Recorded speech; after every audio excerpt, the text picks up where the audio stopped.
자, 21번 DSM-5에서 선망이 나왔습니다. 선망은 신경인지장애 중에 하나죠. 신경인지장애입니다. 우리가 이제 신경인지장애가 있고 신경발달장애가 있는데요. 뭐 자폐 스펙트럼 장애 이런 것들은 신경발달장애에 들어가고 이거는 인지 요소에 문제가 있는 겁니다. 유명한 것이 또 치매죠. 즉 알츠하이머 치매, 뇌혈관성 치매 이런 것들도 신경인지장애에 들어갈 수 있습니다. 자, 선망에 관한 설명으로 옳지 않은 것은입니다. 선망이 시험에 그리 많이 출제된 것은 아니었는데 선망이 나왔네요. 선망은 그렇습니다. 단기간에 발생합니다. 단기간에 발생하는 의식장애와 인지변화가 그 특징이라고 보시면 됩니다. 의식이 좀 흐릿하다라고 하는 거 들어보셨죠? 그 다음에 좀 주의 집중이 어렵다. 이런 것들이 다 인지와 연관성이 있습니다. 자, 조심할 것 단기간에 발생한다는 거 알아놓으시고요. 자, 핵심 증상은 주의 장애와 각성의 저하다. 자, 1번과 2번 연결됩니다. 의식과 연결되는 게 각성이고요. 그 다음에 주의와 연결될 수 있는 게 인지다. 이렇게 보시면 되겠습니다. 맞습니다. 일반적으로 일련의 증상이 급격하게 갑자기 나타나는 경우는 드물다 그랬는데 아닙니다. 자, 이러한 경우가 많죠. 경우가 많다. 이런 식으로 정리하시면 돼요. 갑자기 일어나는 것이 바로 뭐예요? 단기간에 일어나는 거예요. 그리고 또 하나는 원인을 제거하면 또 갑자기 사라질 수 있는 게 바로 이 선망입니다. 이렇게 정리하시면 되고요. 자, 물질 사용이나 신체적 질병과 같은 다양한 원인에 의해서 나타날 수 있다라고 했는데요. 자, 물질 사용, 그 다음에 신체적 질병 이런 것들과 같은 다양한 원인에서 나타날 수도 있는 것이 바로 선망이다. 이렇게 정리하고 있습니다. 제가 이제 여러분들 그 해설 달아드렸는데 그 내용들을 잘 정리해 주시면 되겠습니다.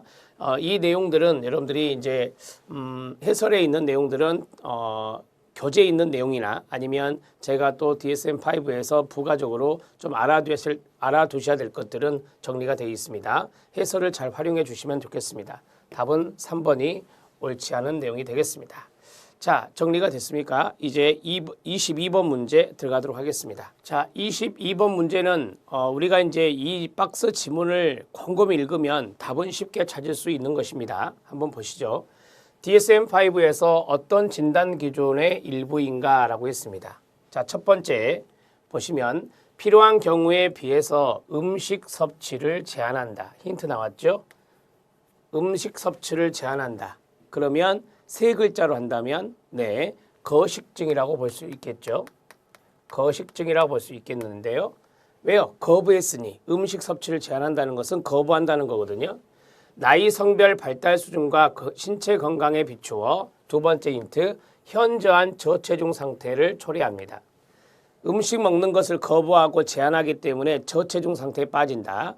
자, 그 다음에 심각한 저체중임에도 불구하고 체중 증가와 비만에 대한 극심한 두려움을 갖고 있답니다. 극심한 두려움을 지니거나 체중 증가를 방해하는 지속적인 행동을 합니다. 즉 저체중을 계속해서 심각한 저체중임에도 불구하고 그것을 유지하려고 한다라고 하는 것이죠. 체중과 체형을 왜곡하여 인식한다라고 했어요. 체중에 대해서 왜곡 인식이고 체형에 대해서 왜곡적인 인식, 이것이 중요한 거고요. 자, 체중과 체형이 자기 평가에 지나친 영향을 미치거나 현재 나타나고 있는 체중 미달의 심각함을 지속적으로 부정한다라고 했어요. 이게 이제 왜곡되게 인식하는 거죠. 저체중이 너무 심각함에도 불구하고 자기한테는 문제가 없다 이렇게 부정한다는 것은 왜곡하여 인식한다는 것과 연관성이 있습니다. 답을 말씀해 주십시오. 신경성 식욕부진증입니다. 이걸 우리가 일명 거식증이다 이렇게 이야기하고 있죠.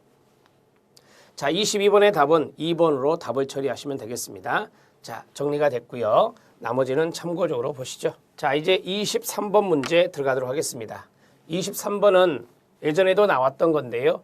조현병, 정신분열병이라고도 하는데요. 정신분열증의 음성 증상에 해당하는 것은 뭐냐? 음성 증상은 양성 증상과 대비되는 것으로서 결핍성 증상입니다. 결핍성 증상이라고 말할 수 있는 것이 바로 음성 증상이고요. 여기에 반대는 바로 생산성 증상으로서 바로 양성 증상이 여기에 들어갈 수 있겠습니다. 자, 그러면 정서적 둔마가 있습니다. 정서적 둔마가 바로 음성 증상의 대표적인 것이죠. 망상, 그 다음에 환각, 여기 의존성은 상관없는 것이고요. 망상과 환각은 대표적인 양성 증상이다. 망상과 환각은 대표적인 양성 증상이다. 이렇게 보시면 되겠습니다. 답은 1번입니다. 이 음성 증상의 대표적인 것들이 있습니다. 자, 무욕증이라는 것이